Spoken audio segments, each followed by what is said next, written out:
বগুড়ার শিবগঞ্জ উপজেলা পরিষদের সাবেক ভাইস চেয়ারম্যান ও আওয়ামী লীগ নেতা রিজ্জাকুল ইসলাম রাজুকে ঢাকা থেকে গ্রেপ্তার করেছে র্যাব, যার বিরুদ্ধে বৈষম্য বিরোধী আন্দোলনের হত্যা মামলা সহ প্রায় ১৬টি মামলা রয়েছে।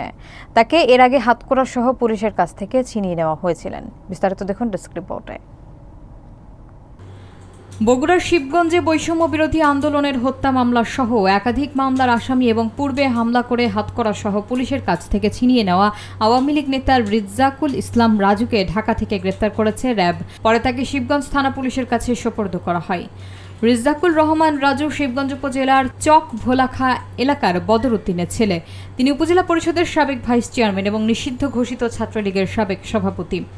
তার বিরুদ্ধে সরকারি কাজে বাধা প্রদান এবং পুলিশ আক্রান্ত মামলা ছাড়াও হত্যা ও নাশকতার প্রায় ১৬টি মামলা রয়েছে বলে জানা গেছে। শিবগঞ্জ থানা পুলিশ বৃহস্পতিবার দুপুর ২টায় আটককৃত এই আওয়ামী লীগ নেতাকে বগুড়া জেল হাজতে প্রেরণ করেছে।